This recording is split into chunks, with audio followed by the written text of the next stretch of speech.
जय गुरु जी, प्यारी संगत जी।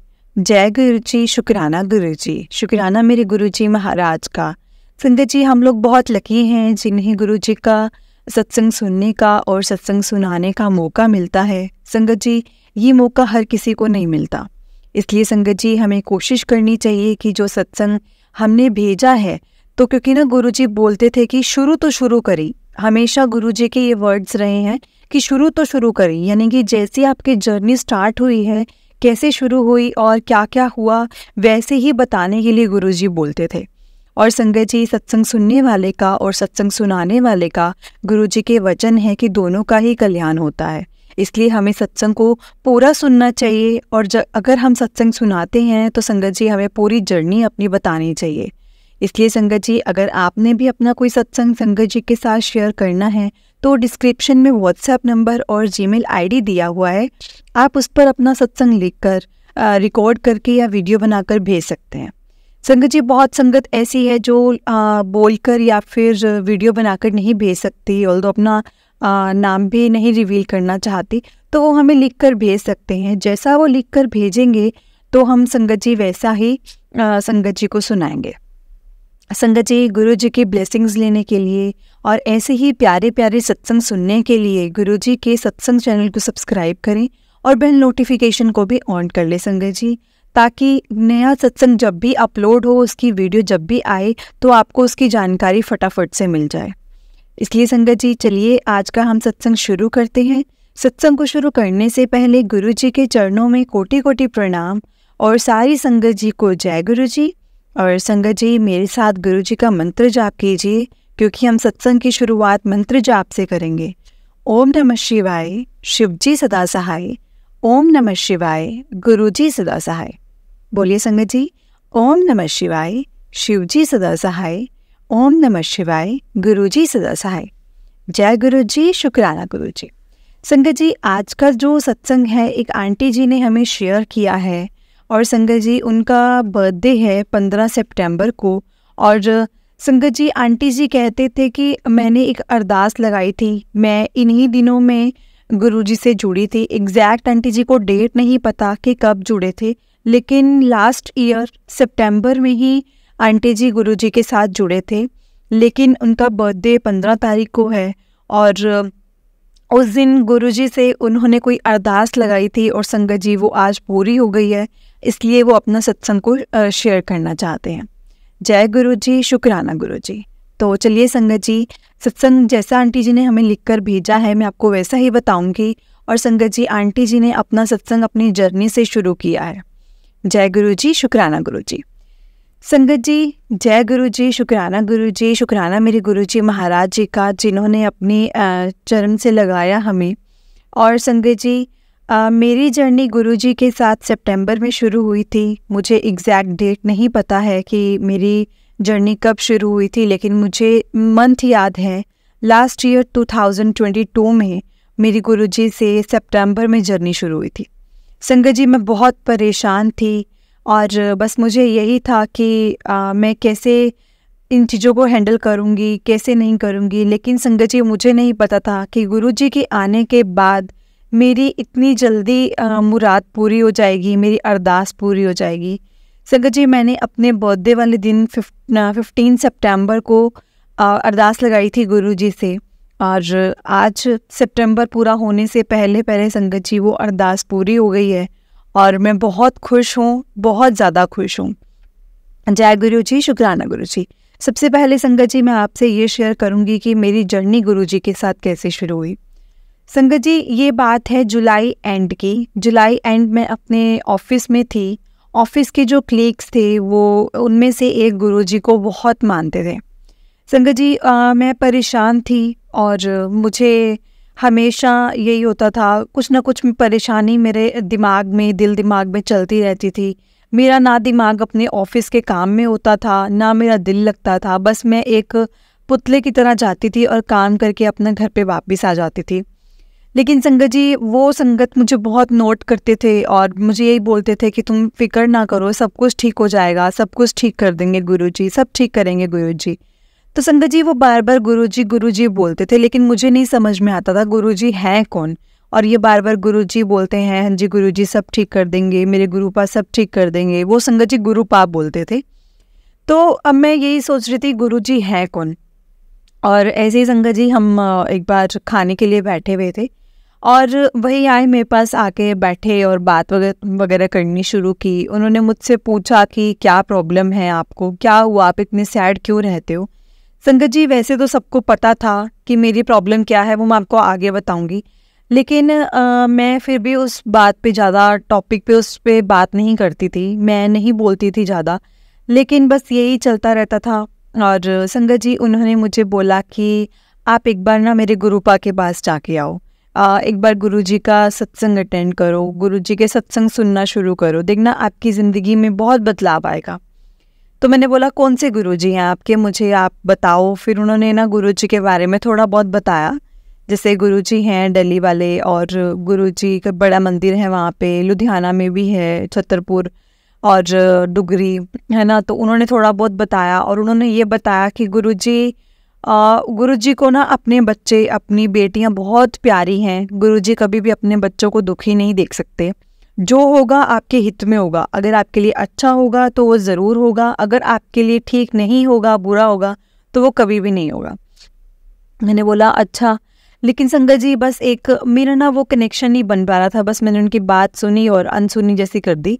लेकिन उसने घर पहुंचने के बाद मुझे गुरुजी के सत्संग का एक लिंक भी शेयर किया, लेकिन संगत जी मैं सच बता रही हूँ, मैंने ओपन नहीं किया, ना ही मैंने उस सत्संग को सुना, क्योंकि मैं उस टाइम वो कनेक्टिविटी नहीं फील कर पा रही थी। और मैंने बोला कि मन में ये विचार आया, मैं क्षमा चाहूँगी इस चीज़ के लिए, कि बड़े सारे ऐसे लोग आएंगे और बड़े सारे गुरुओं के बारे में बोलेंगे कि मैं हर किसी का थोड़ी ना सुन सकती हूँ, और मैं हर किसी के सामने क्यों ही अपनी ऐसे अरदास लगाऊं। क्योंकि संगत जी मैं साईं बाबा को मानती थी और साईं बाबा मेरे लिए सब कुछ हैं।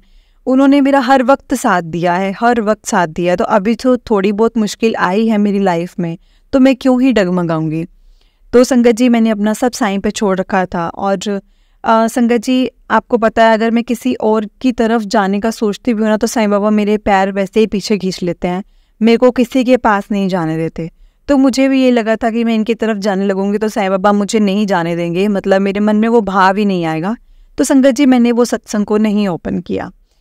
लेकिन एक दिन ऐसे ही मैं सोई हुई थी, क्योंकि उनका मैंने स्वरूप जरूर देखा था। उन्होंने उस वक्त जब मुझे बताया था तो उन्होंने स्वरूप दिखाया था। और संगत जी संडे का टाइम था और मैं ऐसे दोपहर के टाइम पे सो रही थी, और सोई तो संगत जी मुझे सपने में वही वाला गुरुजी का स्वरूप नज़र आया। और मैं एकदम से उठी, क्योंकि मैंने कभी उनके बारे में सोचा ही नहीं, कभी मैंने उनके बारे में कुछ सुना नहीं, बस वो ही एक बार बात हुई थी और एकदम से सपने में आना। तो एक होता है ना, हम बोलते हैं कि अगर हम कुछ सोचते रहते हैं वो चीज़ हमारे सपने में आती है, लेकिन संगत जी वैसा नहीं हुआ था। मैं सिर्फ इतना था कि एक ही बार सुना था, उसके बाद जो सत्संग आया था मैंने इतना नहीं सुना। और एकदम से संगत जी वो मेरे सामने जब सपने में आए तो मैं एकदम से खड़ी हो गई। और संगत जी जब मैं खड़ी हो गई तो मैंने फटाफट से अपना व्हाट्सएप ओपन किया तो जो मेरे पास सत्संग आया हुआ था मैंने वो सुना। और संगत जी मैंने सुना तो मुझे बहुत अच्छा लगा और मेरे मुंह से बार बार जय गुरु जी जय गुरु जी जय गुरु जी निकलना शुरू हो गया। और संगत जी मैंने जब वो चीज़ हुई ना, तो मैंने तब भी सत्संग में जाने का, सत्संग में कुछ करने का ऐसा कुछ नहीं सोचा। लेकिन हाँ, मैंने ये था कि अगर मेरे कोई सपना आया है, अगर मुझे गुरुजी के दर्शन हुए हैं, और इसमें ना ज़रूर मेरे साईं बाबा का कुछ ना कुछ हाथ होगा। शायद वो चाहते होंगे कि मैं उनकी तरफ जाऊं। अदरवाइज संगत जी ये पॉसिबल ही नहीं था कि मेरी मतलब ड्रीम में ऐसा कुछ आ सके। क्योंकि संगत जी उसके बाद मुझे धीरे धीरे पता चला है कि गुरुजी हर भगवान का रूप है। गुरुजी में सब भगवान, समस्त सृष्टि समाई हुई है। वो एक इंसानी रूप में यहाँ धरती पर भगवान बन के आए हैं। संगत जी इस बात से मैं बिल्कुल मतलब मुझे कोई आइडिया नहीं था इस बात का, लेकिन मैं बस यही था कि चलो मैंने सत्संग को सुनना शुरू किया, गुरुजी का मंत्र जाप शुरू किया। और अपने साईं बाबा को तो संगत जी मैंने ना आज छोड़ा ना मैं कभी छोड़ूंगी, लेकिन मैंने गुरुजी का एक होता ना एक लड़ पकड़ना वैसे वाला, मैंने गुरुजी के सत्संग वगैरह सुन के बहुत ही मन को ना ऐसे शांति मिलती थी। संगत जी सारा टाइम जो मेरे दिमाग में चलता रहता था, इतना कुछ चलता था, तो मैं वो सब कुछ मेरा ठीक होना शुरू हो गया। संगत जी मैं आपको बताती हूँ कि क्या था जो मैंने गुरुजी से अपनी अरदास लगाई थी। संगत जी मैंने गुरुजी से अपनी 2 अरदास लगाई थी। एक तो मैंने बोला था कि मैं मेरी जॉब है जो मेरा प्रमोशन हो जाए, और प्लस संगत जी मेरी डिवोर्स की फ़ाइल लगी हुई थी बेटी के लिए, और जो क्योंकि मेरे पास एक बेटी थी। पहले तो संगत जी कोर्ट में ये केस चला कि बेटी किसके पास रहेगी, लेकिन संगत जी वो केस मेरे हक में हुआ। लेकिन अब ये चीज़ थी कि उसकी जो भी है स्टडीज़ वगैरह का, इन फ्यूचर का जो खर्चा वगैरह था, तो वो अब कैसे रहेगा, कैसे चलेगा। और संगत जी मतलब हम लोग इतने परेशान चल रहे थे इस चीज़ को लेकर, क्योंकि बहुत टाइम से ये चीज़ें चली जा रही थी, 1 केस 2 केस, बार बार कोर्ट में जाना, वकीलों के चक्कर, ये वो। इससे मैं बहुत ज़्यादा डिप्रेस्ड थी। मतलब हर वक्त मेरे दिमाग में कुछ ना कुछ ऐसा चलता रहता था कि अब क्या होगा, कैसे होगा, केस मेरे हक में होगा कि नहीं होगा। क्योंकि मैं भी एक सिंगल पेरेंट अर्निंग हैंड, जो भी ऑफिस में मेरे को इतनी सैलरी भी नहीं, इसीलिए मैम गुरुजी से बस मैंने ये अरदास लगाई, गुरुजी अगर मेरी अच्छी जगह पे पोस्ट हो गई तो मेरे को इतना हो सका कि मैं इसकी स्टडीज़ का या अच्छे से खर्चा निकाल सकती, तो मैंने मन में यही विचार बना लिया था कि मैं ये केस को यहीं पे ख़त्म कर दूँगी और मुझे नहीं चाहिए फिर कुछ। लेकिन अगर मैं नहीं हुआ ऐसा कुछ, नहीं मेरा इतना बना, तो मैं कैसे करूँगी अकेली, और फिर उनकी भी तो कोई रिस्पॉन्सिबिलिटी है, अकेली बच्ची वो मेरी तो नहीं है। लेकिन संगत जी शायद उनको वो फील नहीं था कि ये मेरी बच्ची है या मुझे इसको भी संभालना है। उनको, उनके मन में नहीं होगा, मैं उनको इस चीज़ के लिए बुरा नहीं बोलती, लेकिन मतलब एक फ़ील होता है ना, वो चीज़ नहीं थी। बस संगत जी मैं इसीलिए बहुत परेशान रहती थी, बहुत ज़्यादा परेशान रहती थी। तो संगत जी फिर ना मैंने अपनी क्लीग को बताया कि मैंने ना सत्संग सुनने शुरू किए हैं गुरुजी की, और मुझे बहुत ही सुकून मिलता है। मतलब मेरे ना एक मन में ठहराव जैसा आ गया है, जो मन में हर टाइम मन बेचैन रहना, दिमाग में कुछ ना कुछ घूमते रहना, मतलब उस चीज़ को मैंने अपनी लाइफ में कम होते हुए देखा है। अब अगर मैं थोड़ा बहुत अब हंसने की कोशिश करती हूँ, बोलने की कोशिश करती हूँ, तो संगत जी उसने बोला कि देखना आप मेरे गुरुपा का चमत्कार, गुरुपा कुछ भी कर सकते हैं, इम्पॉसिबल को पॉसिबल कैसे करना है ना, वो आप समझ भी नहीं पाओगे, ऐसी उलझनों को सुलझाते हैं। संगत जी जब ये चीज़ें सुनती थी ना, मेरे को बहुत तसल्ली मिलती थी, बहुत मन को खुशी मिलती थी कि चलो कहीं ना कहीं से तो कुछ थोड़ी बहुत होप मिलने शुरू हुई है। और मतलब मैं खुश थी कि चलो ऐसा कोई गुरुजी जो मेरी अगर लाइफ में आके मेरी लाइफ चेंज कर सकते हैं, तो मुझे इससे अच्छा तो कुछ होगा ही नहीं इस ऑफिस से मिला हुआ, क्योंकि आज तक इस ऑफिस से मुझे कुछ नहीं मिला, सिर्फ स्ट्रेस और काम के अलावा और कम सैलरी के अलावा।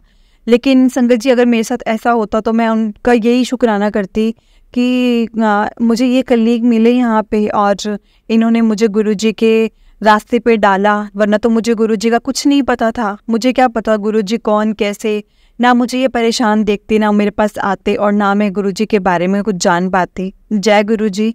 ये भी संगत जी गुरुजी कहते हैं ना कि हम खुद से गुरुजी के पास नहीं जा सकते, गुरुजी खुद हमें बुलाते हैं जब उन्हें सही लगता है, जब उन्हें लगता है कि अब हमारा वक्त है उनसे मिलने का। इसलिए संगत जी शायद मैंने जो अपनी सारी परेशानियां जो पहले वाली थी वो भुला दी, और मैंने बस यही अच्छा रखा कि पॉजिटिव वे में कि अगर ये चीज़ नहीं होती, इस ऑफिस में नहीं होती, तो गुरुपा मुझे नहीं मिल पाते। संगत जी उसने मुझे फिर एक ऐसा बोला कि तुम ऐसा करो, सितंबर की ना 7 डेट को गुरुजी का सत्संग है, तो तुम ना वहाँ आ जाना। मैंने बोला ठीक है, तुम मुझे एड्रेस सेंड कर देना, मैं वहाँ पे आ जाऊँगी। तो मैंने बोला कि इतनी लेट क्यों, और 7 तारीख तो बहुत दूर है अभी। तो फिर उन्होंने मुझे बोला कि गुरुजी ना 7 नंबर को बहुत ब्लेस्ड करते हैं, और गुरुजी का लकी नंबर है 7, और उनके लिए मतलब 7 तारीख बहुत ब्लेस है, और क्योंकि गुरुजी का बर्थडे भी 7 जुलाई का था। तो मैंने बोला अच्छा, तो बहुत ही अच्छी बात है कि चलो हम गुरुजी के लकी डेट पे जाएंगे। बस उस दिन के बाद संगत जी मैंने 7 तारीख बिठा ही ली अपने मन में कि कोई भी 7 तारीख आएगी ना, तो मैंने कुछ ना कुछ थोड़ा बहुत स्पेशल करना है ना। तो बस फिर मैंने गुरुजी के हम सत्संग में गए, टाइम निकल गया, उसके साथ साथ गुरुजी के सत्संग में गए। गुरुजी के सत्संग में जाके संगत जी मुझे बहुत बहुत सुकून मिला, बहुत अच्छा लगा।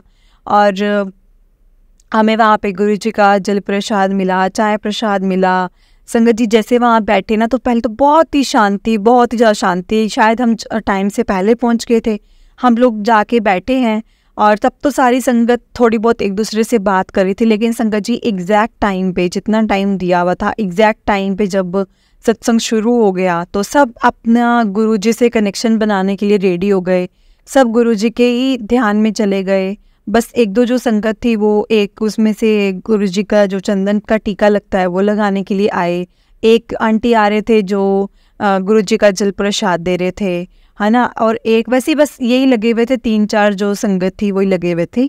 और संगत जी उससे पहले तो मुझे ये भी नहीं पता था कि संगत को आंटी अंकल बोलते हैं या फिर क्या बोलते हैं, क्योंकि मैं फर्स्ट टाइम गई थी। थोड़े बहुत सत्संग जरूर सुने थे और मुझे ऐसा लगता था कि ये ना आंटी अंकल इसलिए बोलते हैं कि ये ना नाम नहीं रिवील करना चाहते, इसलिए।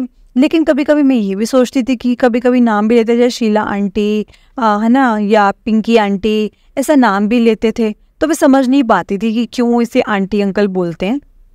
और संगत जी फिर मैंने वहाँ पे गुरुजी का जल प्रसाद लिया, और मैंने गुरुजी का जल प्रसाद पूरा एक ही बार में ले लिया, क्योंकि बस सुना ये था कि गुरुजी का जल प्रसाद में बहुत शक्ति है। गुरुजी का जल प्रसाद या चाय प्रसाद या कोई भी प्रसाद हो वो पूरा पीना चाहिए, खाना चाहिए। तो संगत जी जब मेरे पास जल प्रसाद आया ना, तो वैसे भी पता नहीं क्यों मुझे ऐसा लगा, मुझे बहुत प्यास लगी, मैंने एकदम से ही सारा पी लिया। और संगत जी मैंने बस पहले वो उसको माथा टेका जल प्रसाद को, फिर मैंने सारा पी लिया। उसके बाद संगत जी थोड़ी देर बीती, उसके बाद चाय प्रसाद आया। चाय प्रसाद के साथ संगत जी हमारे पास कड़ा प्रसाद, उसमें बिस्किट और थोड़े बहुत स्नैक्स वगैरह से रखे हुए थे। एक पकोड़ा था, ब्रेड पकोड़ा, है ना। तो ये सब चीज़ें आई और खाने को बोला। अब मैं बोल रही हूँ कि भाई खाना तो मैं इतना तो नहीं खा पाऊँगी, इतना सारा एकदम से कैसे खा लूँगी मैं। लेकिन संगत जी मैं थोड़ा बहुत ऐसे छोड़ रही थी, और मैं ना चाय तो वैसे भी बिल्कुल नहीं पीती, तो मैंने वो थोड़ी सी पी और थोड़ी छोड़ दी। संगत जी वहाँ पे एक संगत आई और उन्होंने बोला कि देखो चाय का प्रसाद तो बिल्कुल भी नहीं छोड़ना है, गुरुजी की ब्लेसिंग्स हैं जो आपको मिली हैं, और जो भी है आपका खाने का, ये गुरुजी की सब ब्लेसिंग्स हैं, इसको इग्नोर मत करो, इसको ऐसे ठुकराओ मत, आप इसको पूरा लो, पूरा खाओ। मैंने बोला कि चलो ठीक है, अब अगर आप बोल रहे हो तो। संगत जी मैंने जैसे तैसे चाय प्रसाद लिया, और चाय प्रसाद लेने के बाद उसके बाद जो भी मेरे को खाने को था वो मैंने खाया। तो संगत जी बस मैंने इतना ही किया, और मैं मतलब ऐसे हो गया था कि अब मैं फुल हूँ, अब मेरे तो कुछ भी नहीं अंदर जाने वाला। तो बस फिर मैंने संगत जी यही अब सोचा कि बस खाना पीना हो गया, मैं ना अब गुरुजी की सत्संग में पूरा ध्यान दूंगी। क्योंकि संगत जी कुछ रूल्स रेगुलेशंस मुझे पता ही नहीं थे, बस जो मन में आता था मैं वही बोली जा रही थी। और मैंने अब गुरुजी के सत्संग में पूरा मैंने मन बना लिया कि मैं गुरुजी के सत्संग पे ही पूरा ध्यान दूंगी। संगत जी मैं बस गुरुजी के स्वरूप को देख रही हूँ, और या फिर मैं बिल्कुल नीचे देख रही हूँ। मैंने किसी संगत की तरफ नहीं देखा कौन क्या कर रहा है, कैसे कर रहा है, क्योंकि सब वहाँ पे एक साइलेंट और डिसेंट वे में गुरुजी से कनेक्शन बनाने के ही सब बने हुए थे। सबके कनेक्शन गुरुजी के साथ बने हुए थे, कोई किसी से बात नहीं कर रहा, बस वहाँ पे शब्द चल रहे हैं तो शब्द बोल रहे हैं, जिनको गुरबानी वगैरह आती है बस वो बोल रहे हैं, बस यही सब चीज़ें चल रही थी और बहुत अच्छे से। और संगत जी उसमें से एक दो संगत तो रो भी रही थी गुरुजी के सामने बैठकर, और जब उनको रोता हुआ देखा तो थोड़े बहुत मेरे भी ऐसे अपने दुख दर्द मुझे सब याद आ गए। और जब सब याद आए तो मैं बस यही अपने आप को कोसने लगी कि ऐसा क्या मैंने किया था जो कि मुझे इतनी पनिशमेंट्स मिल रही हैं, जो अब मेरा पूरा इतना अच्छा घर बसा हुआ था वो सब खराब हो गया। और संगत जी ये हुआ भी एक थर्ड पर्सन की वजह से था, जो कि मेरे पति की लाइफ में आ चुकी थी। लेकिन मैंने उनकी खुशी के लिए चलो ठीक है सब चीज़ें इग्नोर की, बिना किसी लड़ाई कलेश के हम सेपरेट हो गए बहुत ही ठीक ठाक से। लेकिन मैं तो ऐसा नहीं था ना, मेरे मन में तो प्यार था उनके लिए। लेकिन जब अब सब इतनी चीज़ें वर्स्ट पोजीशन पे पहुंच गई थी तो मैं नहीं कर सकती थी उस चीज़ को टॉलरेट, और हमने फिर सेपरेट होने का ही सोचा। संगत जी फिर मैं ये सोचती थी चलो मेरा तो कोई बात नहीं, मैं तो मेरी तो आधे से ज़्यादा ज़िंदगी निकल चुकी है, सब सही हो जाएगा। लेकिन एक बेटी अपने बाप के बिना क्यों रहे, इसका क्या कसूर था जो एक उसको बाप की खुशी, बाप का जो प्यार है वो नहीं मिलेगा। संगत जी बस यही मन में था, और एक तरफ से ये भी विचार मन में आ रहा था कि ये मैं क्या करूं। अगर मुझे अपनी बेटी को बाप का प्यार दिलाना है तो मुझे नहीं, एक शादी करनी पड़ेगी, दूसरी शादी के लिए मुझे डिवोर्स चाहिए। और मन में एक ये भी बात आती थी कि अगर मैं शादी कर भी लूँ तो क्या भरोसा कि वो जो अगला होगा वो मेरे बच्चे को उतना ही प्यार दे पाएगा जितना कि मेरे एक बाप अपनी सगी बेटी को दे सकता है। लेकिन संगत जी बस मन में यही विचार आते रहे और मैं बस थोड़ा बहुत ऐसे इमोशनल होती रही, रोती रही कि अब मैं क्या करूँगी गुरुजी, क्या मैंने ऐसा कसूर किया था। जो भी आपको अच्छा लगे वही करना, जो भी आपको अच्छा लगे वही करना। संगत जी वो 7 तारीख थी और मेरे दिमाग में यही था कि गुरुजी 7 तारीख को बहुत ब्लेस करते हैं, बहुत सुनते हैं उस दिन। तो बस मैंने उस दिन जो भी था, मैंने अपने मन में जो भी था मैंने बोल दिया। और संगत जी नेक्स्ट डेट आई 15 सितंबर। 15 सितंबर डेट आई तो मैंने गुरुजी को बोला, गुरुजी आज ना मेरा बर्थडे है, तो और आज मैं सिर्फ आपसे इतनी सी चीज़ मांगूंगी कि या तो मेरा जॉब का प्रमोशन हो जाए या फिर मतलब मैं इस चीज़ों से निकल जाऊँ। ये जो मेरे साथ अब चल रहा है ना, मैं इसको ज़्यादा नहीं बर्दाश्त कर पा रही हूँ। बहुत टाइम से चीज़ें चल रही हैं और इस कारण मेरी लाइफ, मेरी बेटी की लाइफ बहुत डिस्टर्ब हो रही है। इसलिए गुरुजी अगर आप मेरे को कुछ देना चाहते हो ना, मैं अपने बर्थडे पे खुद आपसे मांग के ले रही हूँ और मुझे ये चीज़ सच में चाहिए, मुझे इसकी ज़रूरत है। आप प्लीज़ मेरे मतलब इस सब को सॉर्ट करो। संगत जी वो दिन था और उसके बाद आज मैं पहले ही ये सत्संग अपना शेयर कर रही हूँ 15 तारीख से पहले, क्योंकि ये चीज़ अब पूरी तरह से सॉर्ट आउट हो चुकी है। वो मैं आपको बीच में बताती हूँ कैसे।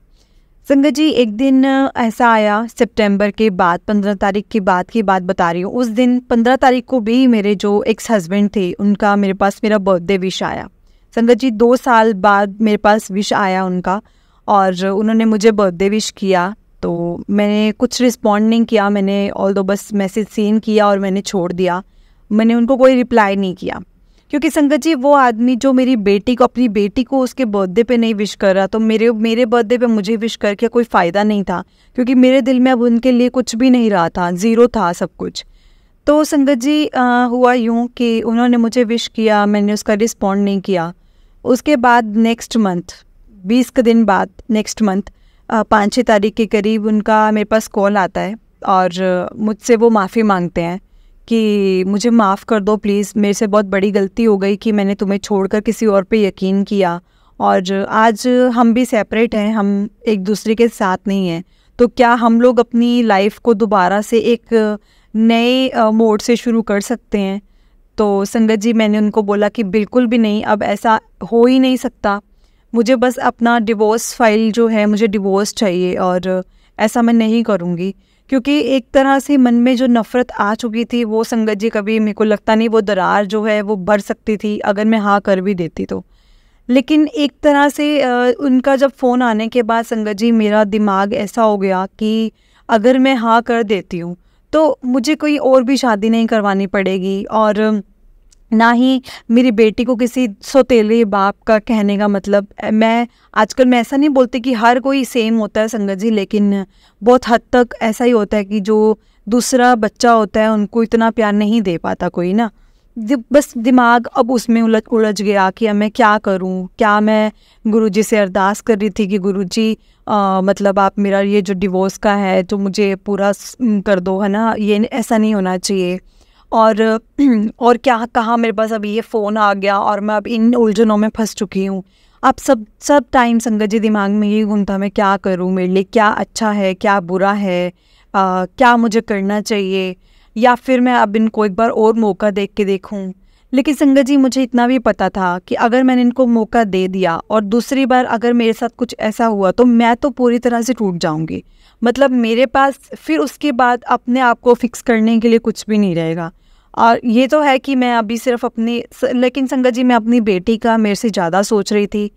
और संगत जी वैसे तो मैं अपनी फैमिली से दूर रहती हूँ क्योंकि मैं नहीं चाहती थी कि आफ्टर डिवोर्स वाली जो बात हो रही है हम सेपरेट होने के बाद तो मैं उन पे बोझ बनूं। बस मुझे यही था कि मेरी बेटी का और मेरा अच्छे खासा खर्चा निकल जाए और मेरी बेटी की स्टडीज़ अच्छे से हो जाए।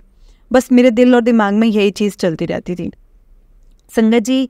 बस यही सब चला और उसके बाद मैं बस सोचती रही क्या होगा, क्या सही है और क्या गलत है। लेकिन मैंने उनको फिर एक चीज़ बोली मेरे पास फिर से जब उनका कॉल आया कि तुमने कुछ सोचा क्या करना है, कैसे करना है।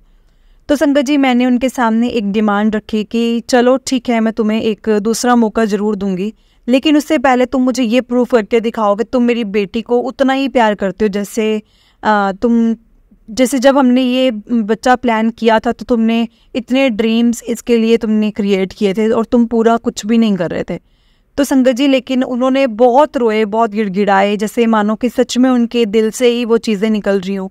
और उन्होंने मुझे यही चीज़ बोली कि मैं जो भी हूँ, अब मेरी बहुत बड़ी गलती है, मुझे पता है कि जो मैं कर रहा था, लेकिन मैं सच में दिल से बहुत ज़्यादा दुखी हूँ कि मैंने ये सब किया, अपनी बेटी के साथ ऐसा किया। लेकिन उन्होंने मुझे ये भी बताया कि मैंने तुम्हें नहीं लेकिन अपनी बेटी को मैंने पल पल याद किया, जब जब मुझे याद आई है।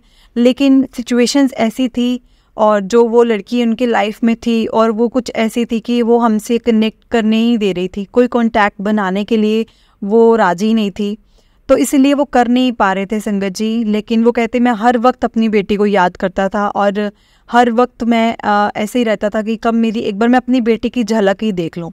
लेकिन संगत जी उन्होंने बोला कि मुझे ये भी नहीं पता था तुम कहाँ रह रही हो और क्या है, और ना मैंने कभी तुमसे पूछने की कोशिश की। तो संगत जी मैंने उनको यही टाइम दिया कि मैं तुम्हारे साथ नहीं रहूँगी, लेकिन अगर तुम कुछ करना चाहते तो मेरी बेटी के लिए कुछ करके दिखाओ। संगत जी मैंने उनको टाइम दिया 6 महीने का, क्योंकि मैंने बोला कि अगर कुछ होगा तो इन 6 महीनों में हम देख लेंगे, अदरवाइज़ फिर हम डिवोर्स का ही देखेंगे। संगत जी उस 6 महीने में ना मुझे ऐसा लग रहा था कि जो हमारा रिलेशन 8 साल का रहा है, उन 8 साल में मैं वो चीज़ इनकी तरफ से नहीं फ़ील कर पाई थी जो अब इन 6 महीनों में मैंने फ़ील किया, और जो मुझे इन 6 महीनों में मेरी और मेरी बेटी को प्यार मिला उनकी तरफ से। लेकिन संगत जी बस मेरे मन में ये था कि देखो मैं इतनी जल्दी मेल्ट होकर अगर ऐसा कुछ गलती करूँगी तो ऐसा ना हो कि कोई मेरे से गलती हो जाए और फिर से मैं उसी चीज़ पे पछताऊँ। इसलिए मैं बस यही सोचती थी कि गुरुजी अब जो भी सही होना मेरे लिए आप वही करना। अब मैंने सब आप पे छोड़ा हुआ है, मेरे साईं बाबा पे और मेरे गुरुजी पे छोड़ा हुआ है। बस अब जो कुछ करेंगे मेरे गुरुजी करेंगे और कोई नहीं करेगा, क्योंकि मैंने गुरुजी से अरदास लगाई थी और मैंने ये चीज़ बोली थी कि गुरुजी मैं अपने बर्थडे पे कुछ मांग रही हूँ। लेकिन संगत जी मुझे ऐसा भी लग रहा था कि गुरुजी का इशारा है कि मेरे बर्थडे वाले दिन ही जैसे मैंने अरदास लगाई उसी दिन शाम को उनका मैसेज आना और नेक्स्ट 20 डेज़ बाद उनका मेरे पास फ़ोन आना और उसके बाद हमारी कन्वर्सेशन होनी इतने अच्छे तरीके से और ये सब चीज़ें। संगत जी एक माँ है ना जो वो अपने बच्चों के लिए कहीं पे भी झुक सकती है, तो मैंने यही चीज़ सोची थी कि मैं बहुत ज़्यादा नहीं, लेकिन अगर मुझे थोड़ा बहुत कॉम्प्रोमाइज़ करना पड़ा अपनी लाइफ में अपनी बेटी के लिए तो मैं ज़रूर करूँगी। और गलतियाँ तो संगत जी हर किसी से होती हैं, तो मैंने यही सोचा था अगर इनको रियलाइज़ हुआ इस चीज़ का तो मैं ज़रूर माफ़ करूँगी इनको।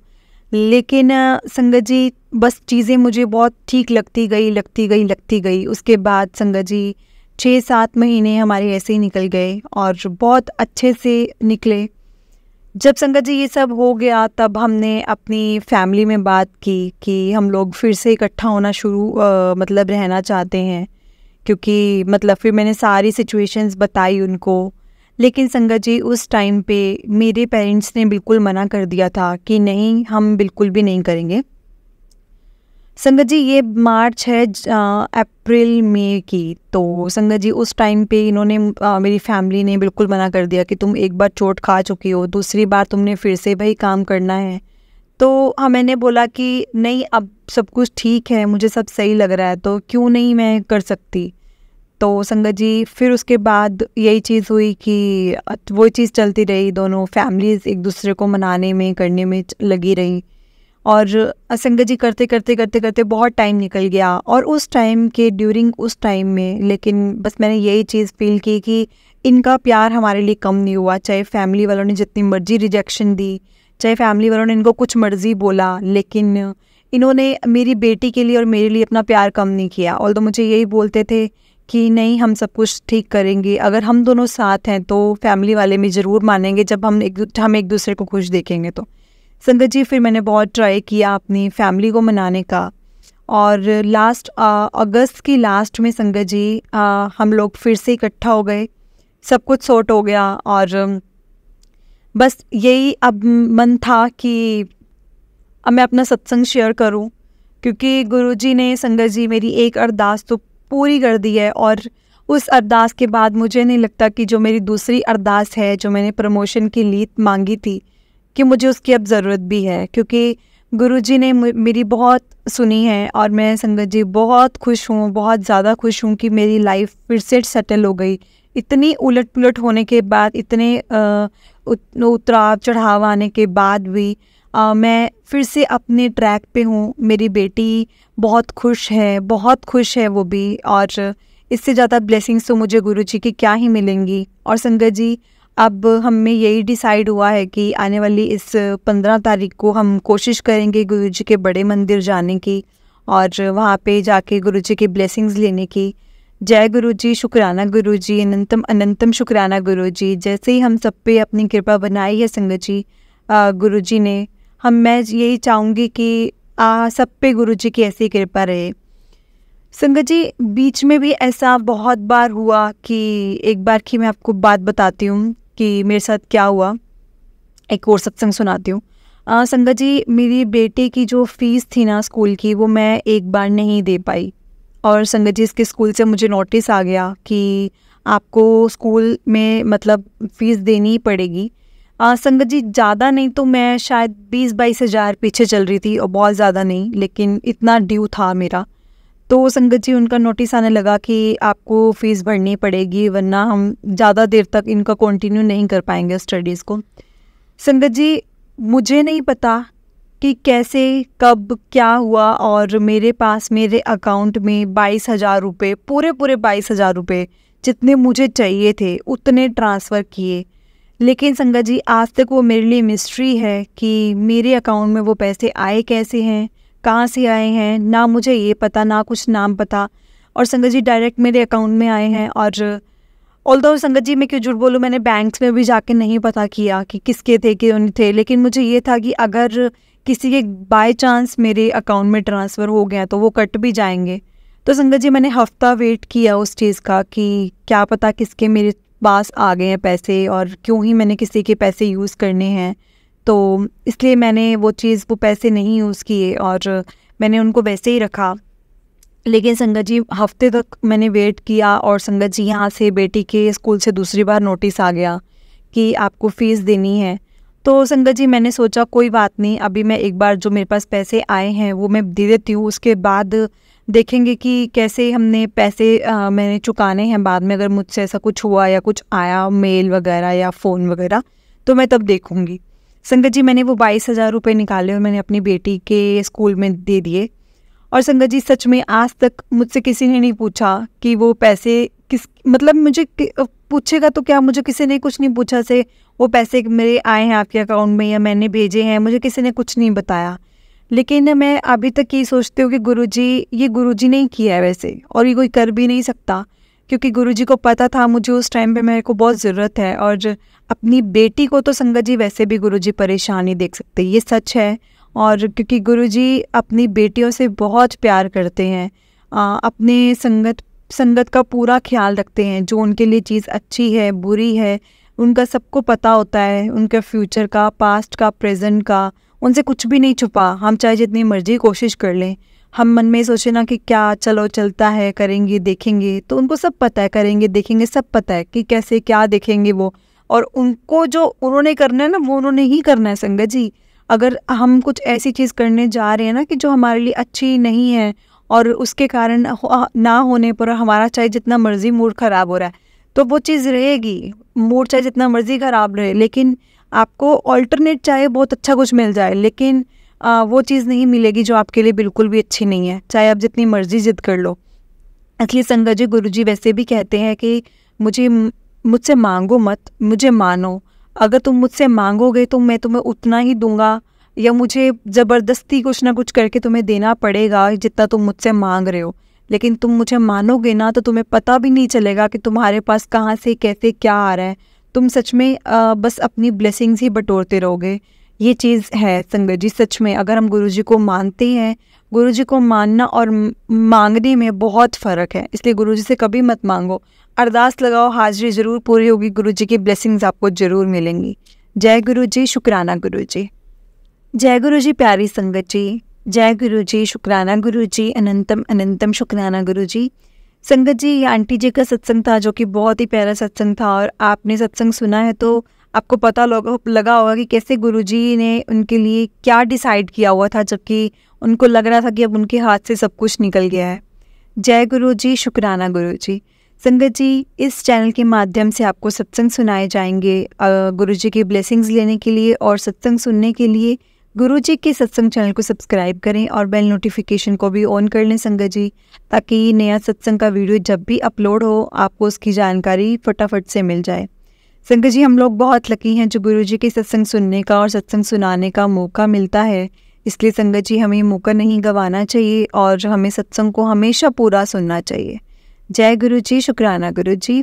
संगत जी, अगर आपने भी अपना कोई सत्संग संगत जी के साथ शेयर करना है तो डिस्क्रिप्शन में व्हाट्सएप नंबर और जीमेल आईडी दिया हुआ है। आप अपना सत्संग लिखकर, रिकॉर्ड करके या वीडियो बनाकर हमें भेज सकते हैं। गुरु जी की कृपा से आपका सत्संग भी संगत जी के साथ ज़रूर शेयर किया जाएगा संगत जी। तो चलिए संगत जी, आज का सत्संग हम यहीं समाप्त करते हैं, और सत्संग को आप मेरे साथ गुरु जी का मंत्र जाप करें। ओम नमः शिवाय, शिव जी सदा सहाय। ओम नमः शिवाय, गुरु जी सदा सहाय। ओम नमः शिवाय, शिव जी सदा सहाय। ओम नमः शिवाय, गुरु जी सदा सहाय। जय गुरु जी, शुक्राना गुरु जी, अनंतम अनंतम शुक्राना गुरु जी। जय गुरु जी, मेरे गुरु जी महाराज जी का बहुत बहुत शुक्राना। जय गुरु जी, शुक्राना गुरु जी।